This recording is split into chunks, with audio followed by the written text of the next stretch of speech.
Roompact's ResEdChat podcast, a platform to showcase people doing great work and talk about hot topics in residence life and college student housing. I'm your host, Crystal Lay, and I use a she, her series pronouns.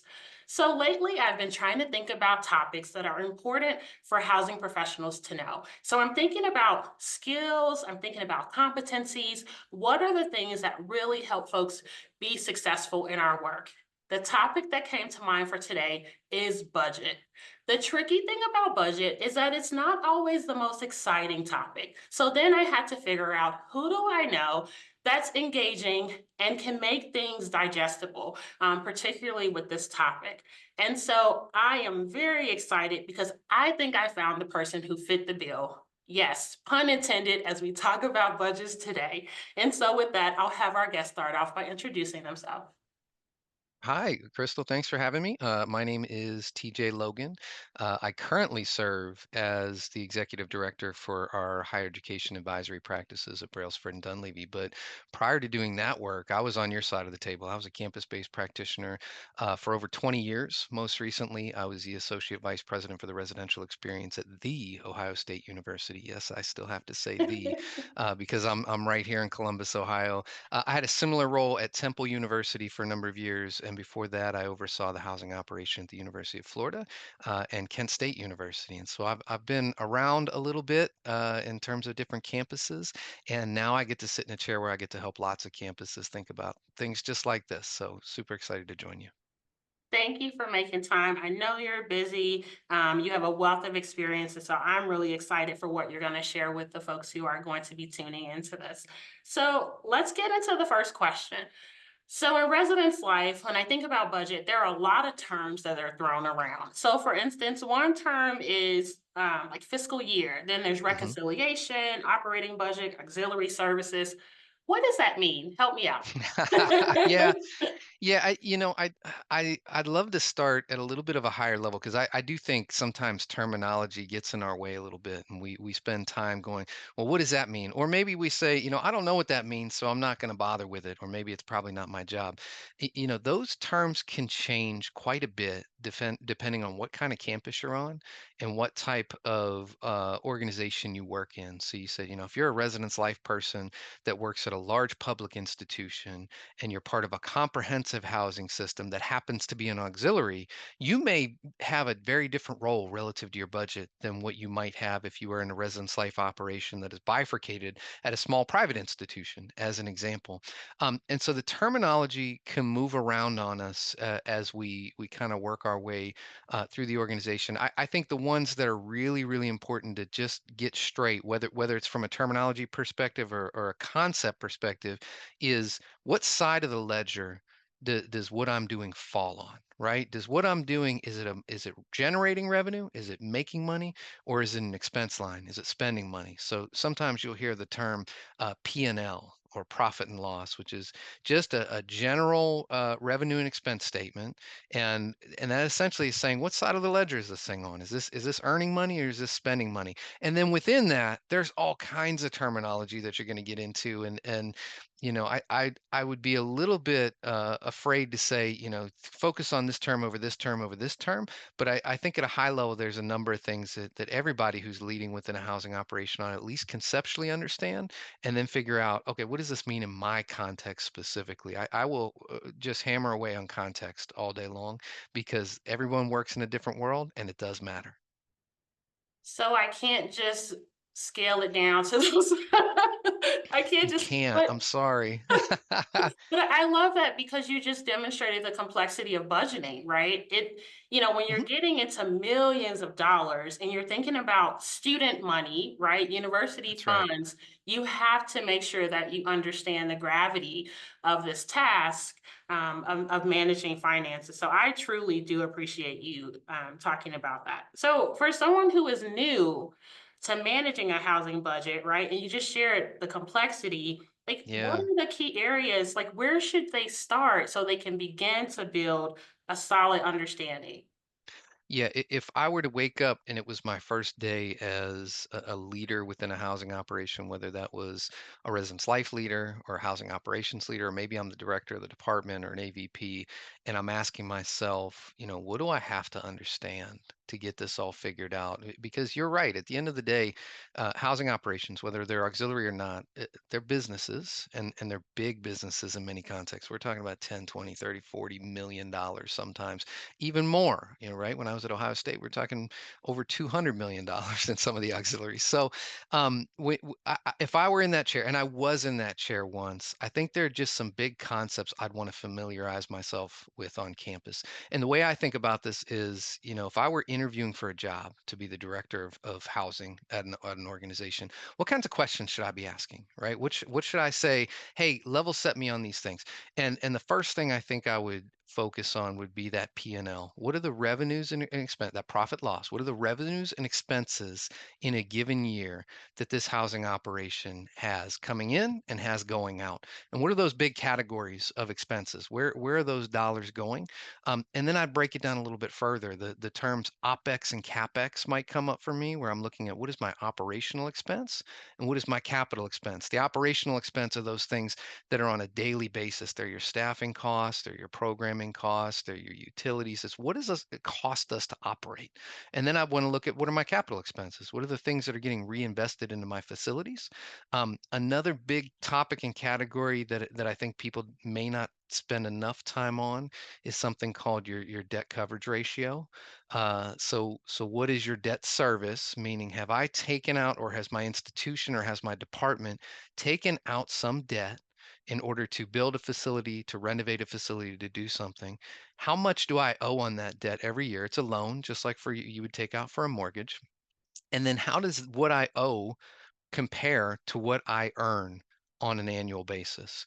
And when you do the math on that, the actual math is your net operating income. So your total operating income minus all those OpEx, the operating expenses, and you should come up with a number. Hopefully it's a positive number. You come up with that positive number, and then you divide that by the annual debt service. And if that is a good thing, if it comes up above one, a 1.25 or so is considered usually okay. And all it does is tell you internally from a temperature check, and it tells your organization and tells others, rating agencies, I operate a business that can responsibly pay for my debt over time. I'm in a position to be able to do that, right? And a lot of folks don't understand that concept, and they don't understand what role debt plays in their daily operating budget. I think people look at these budgets and say, well, we have $40 million. That's a lot of money. Maybe. How much do you have in operating expense? How much do you have in your capital planning? And then how much debt do you have out there? And is there anything left over? And the answer is probably not a whole lot. And so I think it's really, really important to understand some of those big concepts. I also think it's super important to understand that housing is an ecosystem. Right? People tend to have this weird tendency of looking at one building on campus or one area and saying, we need to spend more here, or we need to invest more here.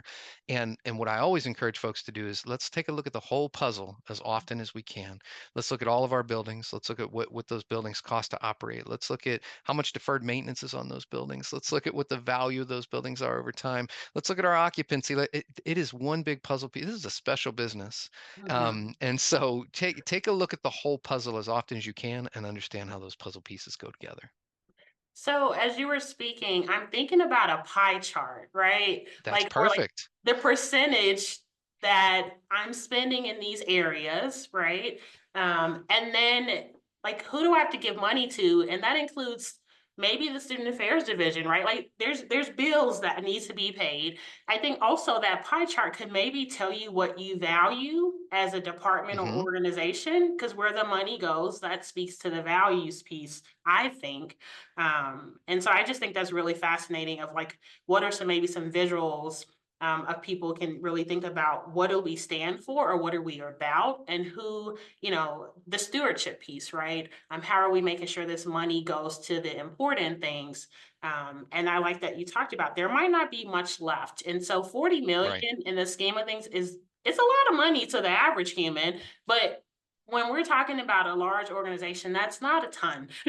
No. So Well, and the thing about housing operations, like they're one of the few things on campus that have a physical liability, right? Buildings are liabilities. They are these huge, large square footage with utilities tied to them, with maintenance stacking up over time that are going to cost money over the life of the building. And so while they make money, they also cost a lot of money, right? It's not like you're running a website. You have these physical assets that are liabilities. And that's a really special responsibility that housing officers have that they have to kind of get their arms wrapped around. I love your visual of that pie chart, right? That idea of like, where do we spend money? And where does it all go? And then the other mention you made that I don't think everybody clearly has their arms wrapped around all the time is what is my overhead? You know, you talked about paying the bills. Sometimes money almost always goes centrally to the university, whether you're an auxiliary or non-auxiliary, it's going there.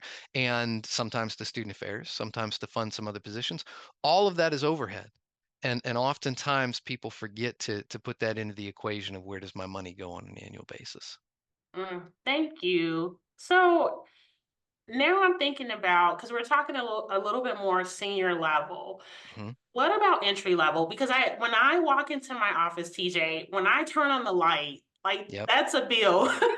Sure. Using the internet, or for our entry level folks, program shopping, right? So it's Mhm, really thinking about we're all engaging with the budget or spending in some aspect, mhm. but are there ways that you can talk about like how it might differ at the varying levels of the organization? Yeah, I think you articulated that really well. Sort of what is somebody's professional role within the organization, and what does that mean relative to their relationship with the budget? And I tend to think of buckets of people relative to the budget. There are budget leaders, right? There are budget managers, and then there are budget spenders.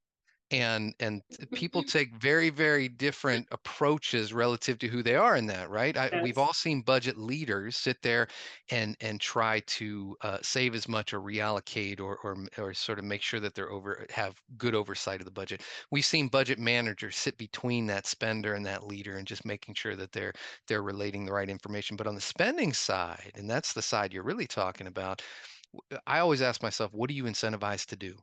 And Mm, sometimes budget spenders are incentivized to do two things. One is spend as much as they can to make sure they don't lose it, or two, advocate for more resource. Those mhm, two things. And that's unfortunate because for me, that represents a real disconnect between budget leadership and budget management and budget spending. Um, and so when you think about sort of how does it vary at different levels, in my ideal world, it doesn't. Right. mm, I come from a world where, when I was leading housing operations on campus, one of the things I would always do is get in front of the entire staff with that pie chart and say, here's where we spend our money. And here's what we believe in, and here's how our practices relative to how we spend our money connect to that. And that helped to inform the budget spenders on why the practices are what they are and where the allocation is. Um, I know that this notion of advocating for more resources is always going to come up. And one of the ways that I like to turn that a little bit is to say, not we don't want you to do more with less. We don't want you to always be advocating for resource. What we want to do is set up a culture where you're doing the right amount with the right amount of resource. And what does that mean? What does it mean to be doing the right amount with the right amount of resource? And mhm, unless we're transparent, unless we connect those dots, then people are going to be incentivized to do those things I talked about in the beginning of this conversation, which is I'm either going to spend all my money so I don't lose it, or I'm going to continue to fight for more, more, more, more, more. mhm. And if everyone does that, the math just will not math anymore. We've got to figure out ways to connect those dots. Yeah, you started getting into, this idea of some misconceptions about budget. Mhm. And, like, how do you overcome those? And I think one of the things you just mentioned, TJ, was the training or getting in front of folks and really Mhm. helping them understand where the money goes. I worked in one organization where we would have a chair and we would say, this is steward, an empty chair. Be a good steward of our Mhm. resources, whether that's time, money, etc. But what are some other misconceptions and then maybe some tips that you have on how to overcome those? Yeah.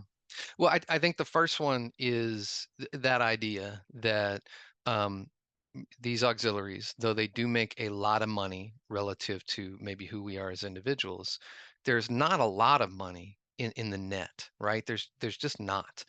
In fact, there's lots of buildings that are racking up deferred maintenance. There's lots of housing operations, particularly in the wake of COVID, that are struggling a little bit financially to figure it out and are just now getting back on their feet. So again, I think transparency is really, really important, because if I'm a frontline housekeeping or custodial staff member, I'm a hall director, and I hear that we, or I do the quick math. I know what my room rates are, and I know how many beds we have, and I'm going, wow, we make $40 million a year. Surely there's enough money to do X, Y, or Z. When you work in a world where that transparency is there, that misconception can exist. And so I think that's one of the biggest ones, is that there's lots and lots of money to go around. I think campuses feel that way too. I think campuses often look at housing as the quote unquote piggy bank or the cash cow. And that's a misconception at the campus level, not just Mhm. at some of that frontline staff level. I think that other one is, I'll go back to this notion that everybody should be advocating for more resource. One of the things I like to say and share with folks is, every dollar that is spent in area A is a dollar that can't be spent in area B, C, or D. And Mhm. and so that doesn't mean it shouldn't be spent in A, but I would love the folks who are overseeing A to at least know that every dollar I spend in A doesn't get spent in B, C, or D.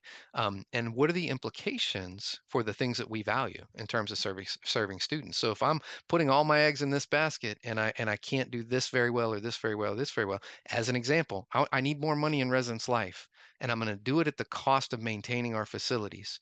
That Mhm. could be a real problem, right? Mhm. Because even if you have the greatest programs on earth, if the plumbing doesn't work in the building, it doesn't matter. Yeah. So we've got to think like a big three-legged stool, and recognize that all those pieces and parts are important, and they work together. And so have line of sight in those other things. I don't think that everybody should always be advocating for more resource. They should be trying to do the right amount with the right amount as much as possible. The other misconception I think we already talked about is this notion of like overhead. What is it and what is it not? I talk to universities, lots of them every day, and if I ask 100 universities this week what they pay in overhead, they will all give me different ways that they get to that number.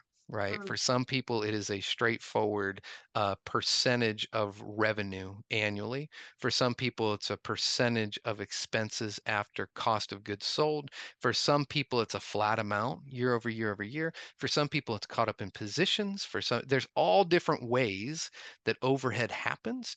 And I think that's what the new frontier for us as an industry is. We've got to get better at coming to some common definitions of how we manage our operations, so that we have a good basis of comparison and a good basis of understanding of what's a good business and what's not a good business, and how do we start to move the needle a little bit.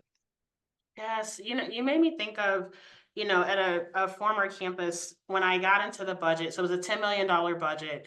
And I thought at the time, like, this is a lot of Hmm. money. And then you start digging through, like, oh, we pay 2 million for the campus bus.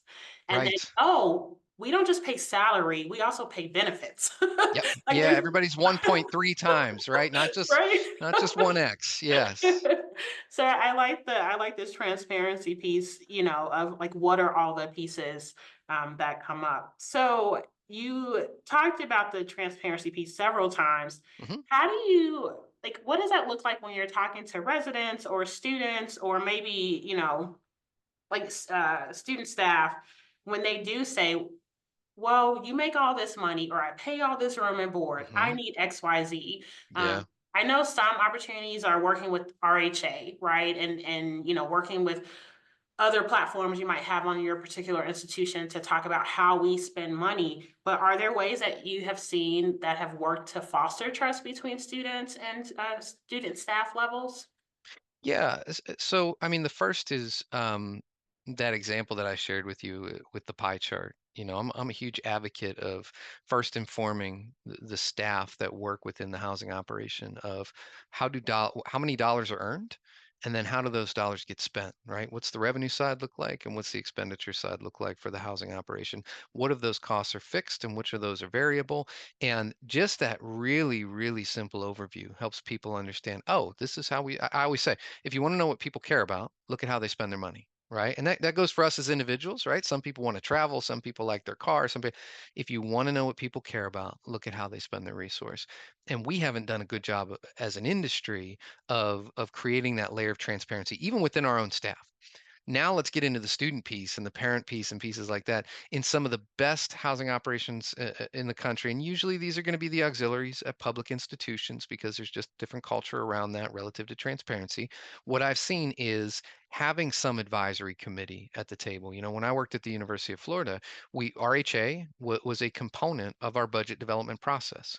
So each year, RHA would and representation would sit in meetings with us. We would say, this is how our budget looks. This is what that P&L statement looks. This is how we earn money. This is how we spend money. Nothing hidden, right? If you have something to hide, you're probably not doing something right, right? So this is where those dollars come from, and this is where those dollars go. And this is the rate structure we need next year in order for this math to math its way out and for us to continue to do the things that we think are important. What do you think about that?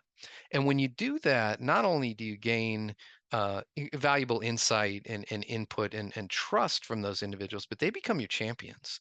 They become the people that are sitting at the RHA leadership meeting or sitting with students who are saying, I can't believe you're going to increase your rates by 3%. And they're saying, yeah, but hold on.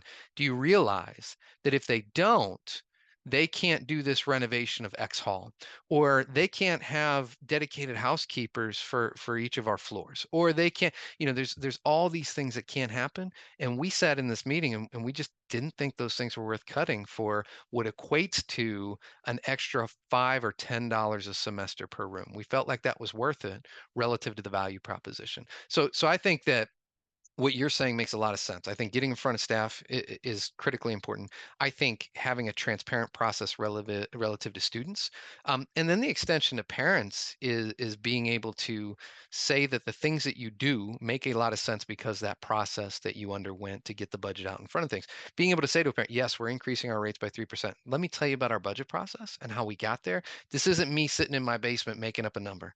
This is me sitting in a collaborative space with students, with faculty, with staff, with others to say, this is the rate change that we are pursuing. This is how it impacts the cost of attendance, and this is the value that it brings with you. And we collectively as a community believe it makes the most sense to do that.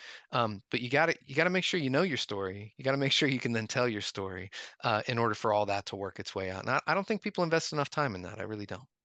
Yes, and I love how you keep talking about staff and students Hmm. as key stakeholders, right? And so really thinking about what are the implications of the folks we invite to the table and those we don't, as we're talking Hmm. about things that do impact them. And so I really appreciate the advocacy for having those folks be engaged where it makes sense. For the organization. And then you talked about telling your story because that's often how we do get to advocate Yeah. and help people understand who we are and what we do. Like sitting down and taking the time to build out your story. I talk to my staff about your elevator speech. Like, how do you talk Hmm. about what we do and who we are? So we Yeah. can advocate for what we need, whether it be budget or other items to support the student experience.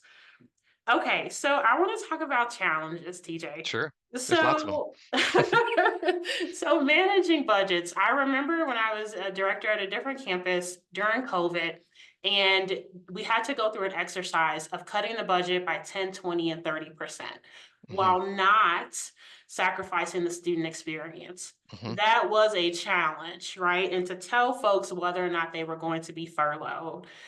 Yeah. Hopefully, that is not a thing that we have to do often, whether that be, furloughing folks, et cetera. Just really depends on state and then national things that are happening. But what are some other challenges that you think professionals face? And then how do you navigate those obstacles that come up? Well, the first thing I'll say is I hate that exercise of 10, 20, Me 30%. And, too. and not to be, but here's why I say that, because it often comes from a place where the institution has a financial struggle, which is not uncommon relative to the landscape that we're working in. And the response to that financial struggle is to say, you know what, we need 10% or we need 20%. And so across the board, we're going to put the edict out to cut by 20%. What I hate about that premise is it assumes all things add equal value, that a dollar in this area is worth the same as a dollar in this area. And Mm, that's just not true, right? right. And so, what I would rather see folks do is say, here's the thing that we aspire to be as a university. Here are the things that we aspire to achieve relative to our students' experience on campus. Can you come to us and tell us what that looks like financially to fulfill that? to the best of Mm, your ability, right? And what that's called, there's an actual process for that. It's called zero-based budgeting. yes. And zero-based budgeting is something that I would highly recommend that a housing operation and really lots of operations, including the full auxiliaries or student affairs or lots of others, actually go through every once in a while. You don't do that every year, but every once in a while, that zero-based budgeting exercise gives you a little bit of what I would call a palate cleanser, where you're not. So every year, what do we do right now? We say, what did I spend last year, and how much more do I need? What percentage more? I want to do a percentage increase, whatever it is. And so it assumes everything that you've done up to this point makes a whole lot of sense and is super Mm-hmm. well aligned with where your institution is going. Zero-based budgeting says, let's start with nothing and ask ourselves, what would it take to fund the thing that we're trying to accomplish? And for some areas, that might mean more money. And for other areas, that might mean less money. And for other areas, that might mean no money. And I know that that's a scary proposition, but I think if we do a better job of being transparent and connecting the dots, that there's an opportunity to do that. I always used to say on campus, I think everyone comes to work wanting to and believing they're doing a good job of moving us forward. I think Mm-hmm. everybody has that Mm-hmm. intention. If for some reason we're spending money in an area that doesn't return the value that it should be returning, or it could return a relatively higher value, you know whose fault that is? That's my fault because Mm-hmm. I haven't informed people on what's important to be focused on. And so if somebody has one sliver that they are just really exceptional at, and they spend a lot of money doing it, and I haven't said, well, I know we're exceptional at that, but that's not the thing we're trying to do as an institution. That's on me. And that's Mm-hmm. about transparency and it's about leadership, right? That's where budget leadership comes in versus the spenders. And so I go back to your original questions, like what are the challenges? I think it's a lack of understanding and a lack of transparency, and more than that, maybe a misalignment with institutional goals. We Mm-hmm. have this weird habit of separating our budgeting practices from our strategic and our goal alignment practices. We, Mm-hmm. you know, we don't start with here's who we aspire to be. Now, how do we make the money work to do that? Instead, we start with how much money do we need? And Mm-hmm. let's just do cuts across the board. So that's the problem. So I'm gainfully employed because of this. That campuses have a hard. When I come work on a campus, oftentimes it's because within the context of the campus, leaders aren't necessarily communicating with each other, right? Mm-hmm. Higher education is hierarchical. It is often siloed, and what that leads to is a place where people don't communicate on a level playing field about what are we trying to accomplish as an institution and how do we align our resources to do that. Instead, everybody's incentivized to try to advocate and keep as much as they can. Mm. Yeah, I like this idea of who are we? Again, who are we about? What are we trying to achieve? How does that align with institutional goals? If you're a part of a system Mhm. goals, and then what have we promised to our students, right? Like what do we Yeah. stand for? So I do have a question. So you mentioned zero-based budgeting. Yeah. Are there other budget models? Like, There are so you might see a budget model where RCM is really popular on many college campuses, resource centered management, and it's a little bit of a misleading title. It took off really in the late 90s and early 2000s, where they started to look around the institution and say, what entities make money, what entities don't make money, and we should start to consider programs essentially as a tub on their own bottom. They've got to be able to build a budget that sustains itself. And so we can't have an organization or operation functioning at a deficit that's being subsidized by another operation. In reality, that very infrequently actually plays out that way, but we certainly got a lot of RCM models out there. A lot of folks will set up cost centers. So in the context of a housing budget, you might see that each residential facility is situated as a cost center against one big revenue source as an example. And that helps you understand which of my buildings perform well financially, which my buildings don't perform well financially. That's another example of what folks do. But most people, the overwhelming majority, do a pretty traditional carryover model. They're going to look and say, where did I spend money last year? How much of that do I need this year? If I have to make a cut in your example, what are the areas I can cut in, right? Meaning what's fixed and what's variable. So if it's I can't cut utilities, right? I can cut staff. Actually, huge portions of university budgets are made up of staff. And so yeah. that's often the first place people look. I can cut my programming budget a little bit, but I can't cut my debt service. I got to pay my bills. I can't get, so you got to look at like, where do I have variability that I can actually cut? And there aren't that many categories, believe it or not. And so that's why we get into these places is where it becomes about staff cuts and program cuts. Um, and again, I think it's a little bit unfortunate because it doesn't consider the whole puzzle and and where everything's going, and an alignment of making sure that you're spending your dollars on the things you value. So I like how you explain the different models, and it almost sounds like you have to think about what are the like long-term planning budgetary decisions, but then Yeah. also like short-term. And so how do you are there other pieces you want to offer up when you think Mm. about budget decisions that impact like the long-term planning? Because you talked about debt service, right? Mhm. And aging facilities, and just things you need to be mindful of. But how do you decide what's a long-term Yeah. budgetary decision versus a short-term? That's hard, right? Yeah. I will admittedly say I'm a long-term guy, and I always have been. I'm somebody who wants to look at the long-term sustainable future of a program and make sure that the decisions and the actions that are taking place under my leadership are helping to advance that long-term thing. I've always said if I do my job right, nobody's going to remember I did it right because we set the thing up for success. The people you remember are somebody that does something really fast or somebody that does something wrong, right? I don't want to be in Yep. I really don't want to be neither of those, but I want to do something that is sustainable and that is Mhm. good and that leaves a legacy that folks can be a part of. So that said, it is difficult, right? Because as I said earlier, every dollar you spend in one category is a dollar that you're not spending in another category. And placing value on where you spend dollars is really, really hard. Zero-based budgeting helps on that, by the way. Zero-based budgeting, if you go through that exercise, and I've actually right now we're working with an institution on that right now where they've said, help us understand how we map our dollars to our values and our goals, and help us rebuild our budget from scratch, knowing that we've got some financial challenges in front of us.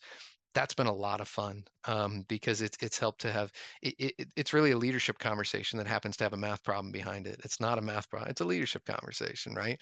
Um, the other challenging part of that long-term, short-term comes in with facilities. Mm, So every time that you do a project today, you're sort of putting your flag in the ground and saying, I'm going to invest in this building, and I've got to invest in a way that makes sure that I'm maximizing the value of that dollar, right? mm, So a good example of a facility project like that is, we can afford to do the floors in this building. We're going to change them over from an old asbestos tile, and we're going to put in here an LVT that we can just do a quick mop on.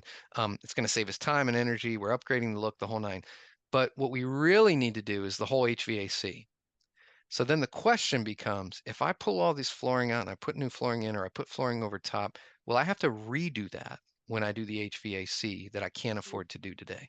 And mm, so now I'm stuck because what is the value of that dollar today versus undoing it maybe in a couple years or redoing it in a couple years, at least in those sections of the floor. That stuff comes up all the time. The opposite side of that coin is that every project you don't do today is going to cost you more tomorrow. A mhm, dollar is worth more today than it's ever going to be again, right? mm. Relative to because project costs are going to go up. And, Yes. and so that's another thing that we find ourselves in from a budgetary perspective. We've got to have some intellectual honesty. I remember I worked on a campus where we were doing our first major residence hall renovation ever in the history of the campus. Oh, wow. It was a commuter campus that had become residential. I came in to lead some of the housing aspects as well as some other things. And this building needed renovation, and it was going to be expensive. It was going to be several tens of millions of dollars to do this renovation. And leadership said the board has never seen a price tag like this. So we would like to break it up into multiple years. And I said, that's okay. I said, but what you're saying is because we're afraid of showing the board the truth, we're actually going to cost ourselves more because I'm going to show you the math. This is going to cost us nearly double to do over a 3-year period based on the way you're stretching this out. And so we have to have a pretty courageous conversation here about what is our fiduciary responsibility to our institution and to our students. And I think it's to get in front of the board and be truthful and say, hey, I know you've never seen a number like this. Let me help you understand why I think this number makes sense and Mhm, whose advice I have sought out to make it make sense. If we don't want to do this, we don't have to. But my job is to make sure you fully understand the repercussions instead of hiding them from you in an effort to make sure I don't shock you. Right? mhm. Those are the long-term, short-term kind of conversations that I think people need to be having every single day around budgets. I agree with you. I also think that sometimes those quick fixes are needed to appease students. And, Hmm. years ago, I was at a smaller campus where every bed counted. Like I'm talking Hmm. under Hmm. 200 beds. And you're doing these occupancy reports, and you have to do everything possible to make sure that you're, really showing the students that, you value their dollar. And so I went into this one community when I first arrived. There were holes in the floor. There was Hmm. no decoration, no cable, no internet. And so I actually took the CFO. I walked this human through the building. It's like, I Yeah. just need you to be in this space. And I was at a big box store buying rugs and buying paintings to just, Yeah. I called it putting lipstick on a pig Oh and yeah. just trying to make it work. And so I think, sometimes if you're at a smaller campus or you have a limited budget and your heart goes out to these students, it's like, Hmm. what do students deserve? I have not come across that often, but I just offer that up as, sometimes you have to do some things um, to make sure that students feel like it's home, while you plan out and chart for how do we make these improvements, because this is not acceptable, right? Well, and you've just touched on what I think is a really, really important piece of the puzzle that maybe folks have a hard time with. Particularly, you talked about the CFO, right? um, my colleagues who are CFOs are really great at the math, right? And really great at looking at the value of the dollar and the value proposition and the net operating and all that other fun stuff. But you just touched on the value of the student experience. And there is real value to be assigned to that, right? Relative to, I actually just had a conversation with a campus last week.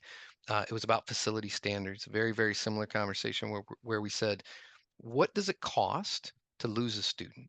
Mm, Because the dollars we're talking about relative to some of these standards play out in that way. And let me show you the number. And we were talking about the numbers there. And so what you've touched on is something really, really important. And I think it's as you think about the ways that we lead, housing professionals understand their profession in ways that non-housing professionals just don't, mhm. but we're not always great at telling the story. And Yeah. so you've just touched on a way where you can say, look, I know it doesn't make sense for us to invest, just name it, $1 million into this building that's going to come down in 2 years. Let me tell you why it does, and start Mhm, to hit on the value of the student experience, not just the value of the good reputation, because I think we're a little too risk averse on that side, but more so on the what is the lived experience of the student, and what will it mean if we lose 10% of these folks or 20% of mhm, these folks. That's an important point. mhm. Thank you, thank you. Yes, the student experience, and again, it's telling your story so people understand and get it, Hmm. why it's important. So now, I want to think about if you could maybe Cliff Notes, TJ Notes. Yeah. Why is it important for professionals or these budget leaders to create a culture of fiscal responsibility and financial literacy within teams? I think it's foundational and fundamental, and part of it is just my own personal experience and personal dream. Somebody at some point invested in me, right? Somebody said, you should get exposure to this thing, or I'm willing to give you exposure to this thing. And it made me a better professional. And so part of it is we have a responsibility to those folks who work in our organizations to give them access to this so that they can be the leaders that the field deserves in that next generation. So that's part one. I know that's a little mushy, but it is very real to me, right? Yes. Um, the other is again connecting those dots. I believe fervently that people will always do what they are incentivized to do. Right, that's just a foundational psychological principle for human beings. And if I follow that premise, I believe that if we put people in the bucket of spenders and say, you stay in your bucket, I'm not going to give you line of sight into how we make money or where money goes or debt service or our strategic plan or our facilities plan, because that's not your job, right? We always will Mhm, say, you do your job, don't worry about this thing. We are limiting their ability to make good decisions on our behalf, right? I've seen countless residence life folks say, well, if I don't spend this, I'm going to lose it next year. And so mhm, they make the decision to spend not because they need to spend, but because they feel as though if they don't spend, they are not going to be able to do as well in their job, which is what they're incentivized to do in that next year. Imagine a world where that's turned on its head and that residence life professional can come forward and say, hey, I haven't spent X amount of dollars this year. I really think it's important to return that back into the facilities because we're struggling with some of our master planning work. That doesn't mean I don't need it next year. Here's my plan for next year, but Mhm. I think this is the right way for our operation to go. That is a totally different conversation, and it can Yes. only happen in a world where we have given people a place to be engaged in the culture of fiscal responsibility and financial literacy. If we keep everybody in their little bucket, we keep them in their corner, we keep them in their silo, we will incentivize people to make decisions that don't align with the outcomes that we want to achieve as an organization. I feel so inspired, like, I wanna pull out my wallet. Like I don't want your money. okay, so we're coming to the end of our time. Okay. You have shared some amazing things, like, and I'm just wondering if folks wanna learn more or add to their toolkit, where do you think they should start? Do you have any resources that you recommend? Yeah. I think there's a bunch of things. So first of all, I'm a staunch Akuhuai guy. I believe in the association. I believe in the resources the association has available to professionals. If I was a housing professional at any level, I think you should have access to a copy of the Campus Housing Management book series, which has a chapter in there about budgeting, of course. It's got chapters on public-private partnership. It's got chapters on auxiliaries, those types of things. I think that is a really critical resource for anybody. Now, it's a little old now. It is still super relevant, right? I promise you. So that would be one place. The other place would be probably the Akuhuai competencies, which will just give you some guideposts on what do I need to be figuring out and learning? Maybe what are some good questions I ought to be asking? What are the events that Akuhuai holds that would be super helpful for me, whether that be a certification program, if you're at a level where the Senior Housing Officer Institute makes sense for you, go to that. If you're at a level where NHTI makes sense to you, go to that. Go to these events where part of the curriculum is about seeing the big ecosystem, seeing the big puzzle, and become a better professional. That's all on the national scale. I think there's a ton that can happen on the local scale. As I said earlier, somebody invested in me once upon a time, and I would have not gotten anywhere within my career without the investment of those people. Um, you would be shocked at how many people are willing to talk about what they do if you ask. And so my best advice to anybody, regardless of your level, is if you feel like you have a deficiency, if I want to learn about, and I actually did it when I was a young professional, I wanted to know more about facilities because I was in the operations side. I knew occupancy management, those pieces. I understood budget. I had my MBA, but I didn't know about facilities. And so I went to our director of facilities and I said, "Hey, Mark, I know I'm probably going to be annoying to you or whatever it is, but like I would love to just sit in your staff meeting and listen, or I'd love if I can just pick your brain once a week, right?" And he put me on what was called an owner architect contractor meeting, an OAC meeting for a new building delivery. And I just sat there and I learned how the university ownership acts as the owner of the asset and what kind of questions get asked and what the standards are and what a commissioning agent is and all those things, and it was invaluable for me as I move my way. So my advice is go talk. If you're not the director, go talk to the director and say, "Hey, I want to learn these things, and I'm seeking to either sit with you or to sit maybe with somebody else in the division or to sit with our business officer and just ask questions. And you'll be shocked at what people are willing to show you if you just ask." And then the last one is call me. And I'm not kidding about that. I talk to people all the time that say, "Hey, I want to learn more about this. I'm going to go interview for this job or I'm applying for this job and what should I be thinking about? What questions should I be asking?" Connect with me on LinkedIn. Send me a message. Because people invested in me, I have the ultimate responsibility to invest in others as well. And so if I can ever be helpful to any of your listeners or anyone else, I'm happy to do that as well. PJ, thank you for offering those. I'm going to add those to the show notes so that Hmm. way folks have access to them. And I just think you're brilliant. I am so Oh, you're happy too that kind. you were able to share this information. I learned a ton. I know folks who view this or listen to this will also learn a lot. This was just a ton of great information. So thank you for joining me today. I was very happy to be here. Thank you for having me. A reminder to everybody, you can do anything, you can't do everything. Figure out what your anythings are and focus on Yes, look at this wisdom. We can just end there. Okay. And everyone, thank you so much for joining us on this episode of Res Ed Chat. If you have an idea of a topic or a person that you would like us to have on the show, please let us know by reaching out to Roompact. Take care.